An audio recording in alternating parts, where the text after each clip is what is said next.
Thank you. Haya. ODM. ODM. Asanteni sana, you may be seated. Today you learned all protocols observed. Hamjambo. Hamjambo tena. Yes, I've sat for too long down here that I'm now a little bit confused. But I think it has been very exciting and also very illuminating to listen to other people talk. I want to thank particularly the two gentlemen you invited here.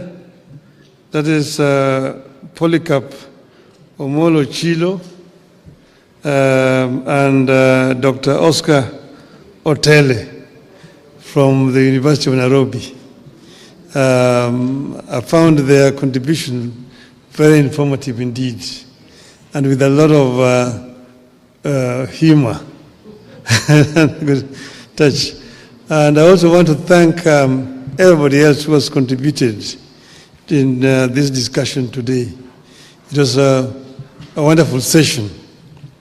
We thought that it is necessary for us, before you go back, to have a PG, because you have not had a PG where you also brought the party leadership to talk to you together.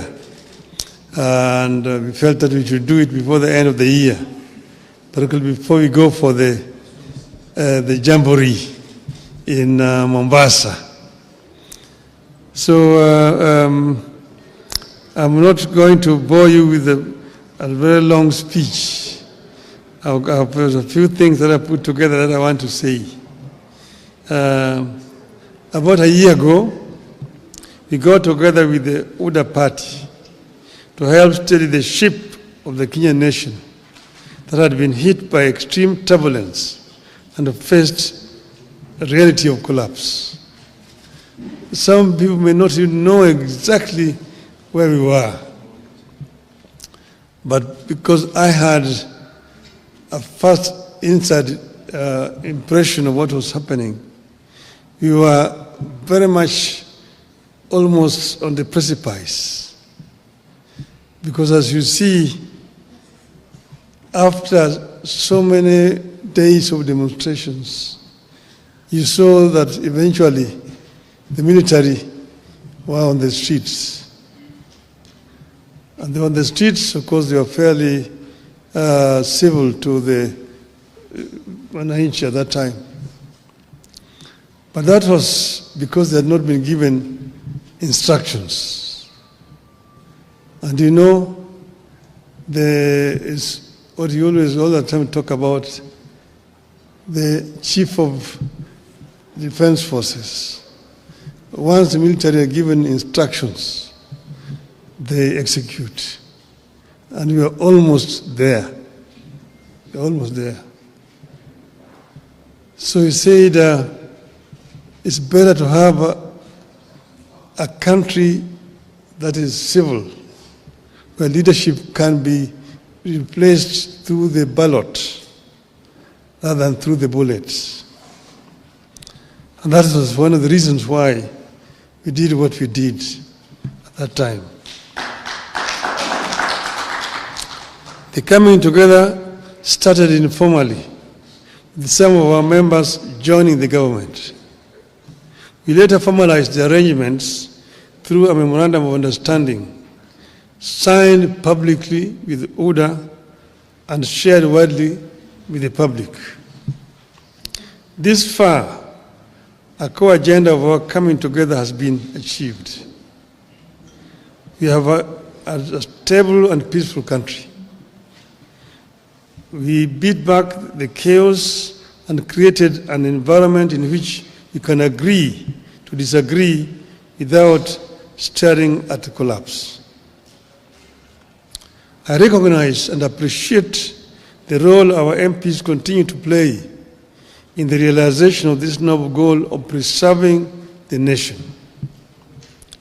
As I've said before, whatever the differences and misgivings we have as parties or leaders, we must have a country first. Only then can we set about discussing how to perfect the nation's imperfections and even who is to lead the nation. This is a core belief of our party. We stand for and with the country and act in the interest of the people of Kenya. I am convinced that Kenyans want Kenya to stand, and we stand with them on this. Ronald Reagan used to tell Americans, and I quote, "If we ever forget that we are one nation under God, then we will be a nation gone under," unquote. As Kenyans, we know only too well what happened to nations that went under. Some took too long to come back, others never made it back at all. Kenya must never tempt that fate. As a party, we must never be ashamed to remind the people that we can never accept collapse as an alternative path to power. We must never be shy to remind the country that as a party, we have pursued compromise before and will pursue it whenever necessary in the interest of the nation. We had the option of taking it out to the bitter end in 2007-2008. All we needed was to insist that we would not engage in any talks with our opponents. But we saw the danger of Kenya collapsing, and we opted for compromise for the sake of Kenya. We steadied the ship when the gridlock threatened the Uhuru Kenyatta administration. In order to make the country move forward and pass some of the agenda that was seen to be pro-people between 2018 and 2022, ODM had lent a hand. We asked for no titles or positions in return. We insisted only on better policies and programs for the people of Kenya and reforms so that we would not witness the repeat of what had happened in 2017. History indicates that each time the leaders of this country have come together, some great things happen. We got the 2010 Constitution because we made compromises with the President Daniel Arap Moi and made him appreciate that it was in his interest, as well as the country's, to midwife a new constitution. We achieved more under the Grand Coalition government than under the NAC regime. The NAC regime swept to power in a wave of popularity, but quickly got hijacked by isolationists and quickly lost the plot to tribal demagogues. Over time, we have appreciated that it takes teamwork to get any edifice, a country included, back on the right track. Today, we are again seeing early fruits of cooperation between political parties. By blending what ODM has always believed in with what ODA believes in, we came up with their widely accepted 2025-2026 budget. Thanks to the ODM experts. We have also come up with programs to implement agreements like the NADCO report and the MOU that lay ground for the realization of our broader national ambitions. The ability to make compromises without compromising the core values and the goals is yielding fruits. We are not out of the woods yet, but we are in a better place today than at this time in 2024 or this time in 2023. Much work remains to be done in the pursuit of a stable, equitable, and prosperous country that delivers to the citizens. It will require firm and resolute leadership, regular consultations, more sobriety, and constant focus on the needs of the people. I mention sobriety because in times like this, it is possible for politicians to spend more time listening to the echoes of their own voices and the cheers from the masses, and forget that we are leaders and we are supposed to be leading.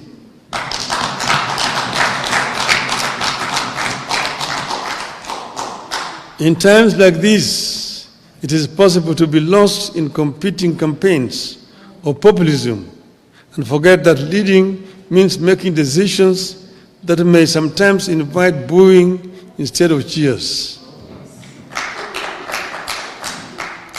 I have been there. I've been cheered and have been booed.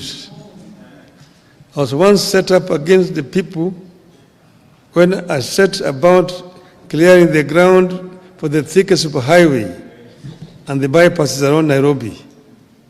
Today, everyone claims credit for Thika superhighway and the bypasses.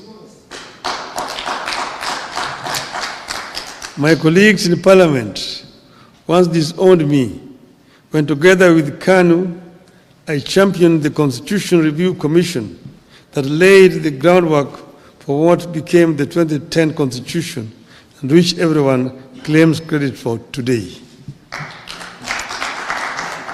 So my appeal to you as we embark on some of the legislative agenda coming up is that you should never feel powerless or feel like giving up because populists around you are seeking popularity at the expense of leadership. When they call you Baba and someone sets the homestead on fire, does Baba join the burning of the homestead just because it looks like exciting, or does Baba help to put out the fire? Does Baba release his sons and daughters to add fuel to the fire, or does Baba ask his children to fetch water? I know you know the answer. There's a time to lead and a time to acknowledge cheers. Popularity surges and wanes. Cheering masses come, change, and go. But solid service to the nation, brought against all odds, stands the test of history. Today, I charge you to soldier on in this cause. It is good for our people. It is good for our country.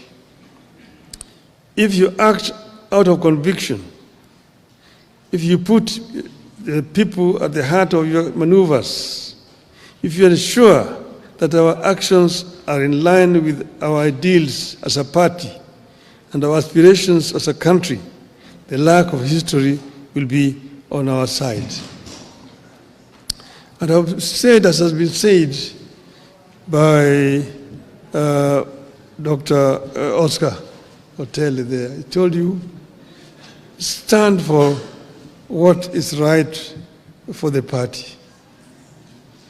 And look at what we have signed. And we must remain as ODM. And we've signed and agreed that we'll work together up to 2027. We have not passed any resolution as a party to say how we are going to go into the elections of 2027. So wherever you are, don't commit the party to some things which have not been discussed. Let those things be discussed first.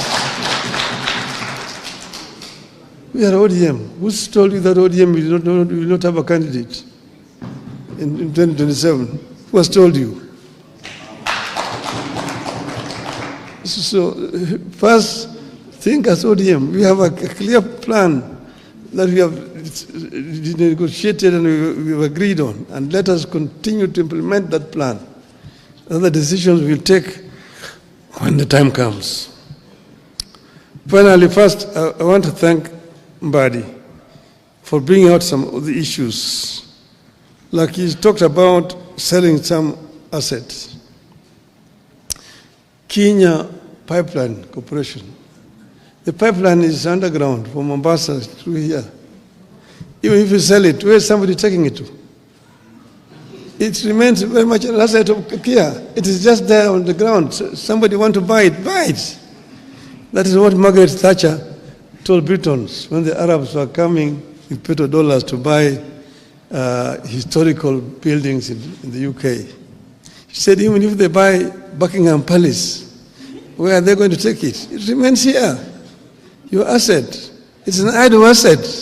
Sell it so that you get money instead of going to borrow. Make money to invest instead of going to borrow here. I want to sell the shares of Safaricom. Why not? Why don't you sell the shares of Safaricom? It just remains here in the country. This is what my friend, the Indian Prime Minister, Mr. Narendra Modi, has done in India. When he invited me to go to Gujarat as chief minister then, I went as a chief guest in what is called a vibrant Gujarat. And there were many people who had been invited from outside India. And I was in a panel discussion with some of the Indian conglomerates, the Ratan Tata, the Adani groups, and all this together.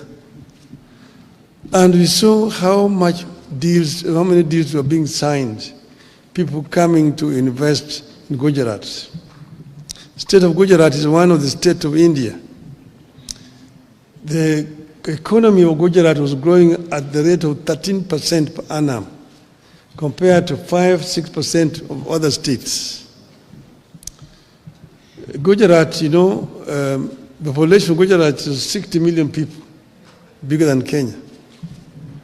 So I asked Modi, how did you manage to achieve this? He went into his bookshelf and brought me a piece of legislation. He said, this is the secret. This was a PPP law of Gujarat, which he said, make it simple like this. It will attract people to come and invest in your country. Armed with that legislation, I came here and I presented it to the cabinet. And I told him what I saw in Gujarat is something astonishing. We approved the memo in the cabinet. It was then given to then Minister for Finance, who was acting, Mr. Michuki, to go and prepare a cabinet memo. When he took it to the mandarins in the treasury, they manipulated it, changed so many things. By the time they brought it back to the cabinet, it was a different document. I told them, who will come, who will want to risk his capital with this kind of things you put in this law?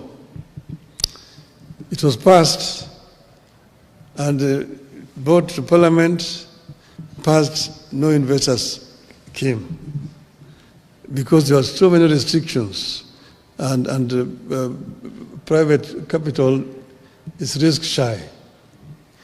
But when I was there, they took me.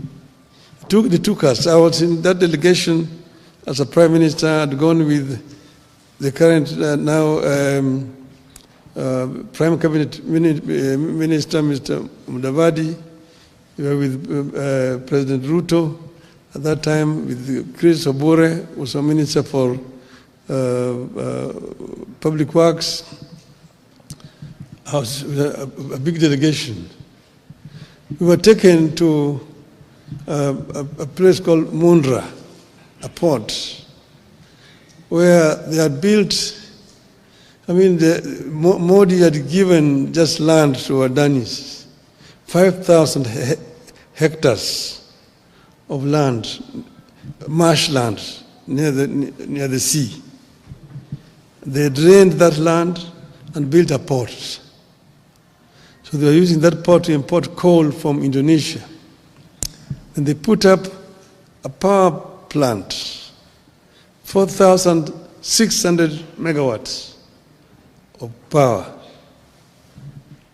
Then the Tata group followed suit and also built a similar plant, 4,600 megawatts there.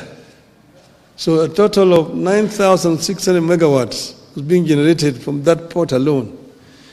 Our total generation capacity in this country today is not even 3,000. That's from that port. And then they built a railway line, 100 kilometers to join with the national railway system.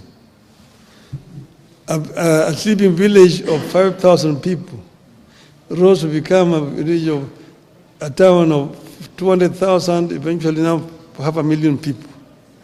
And investors came to invest in that place. They even built an airport in that place. Okay?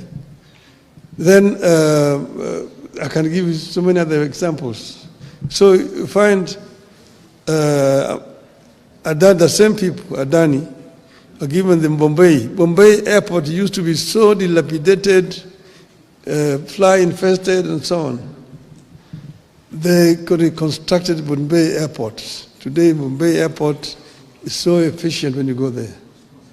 You go and look at the Delhi airports.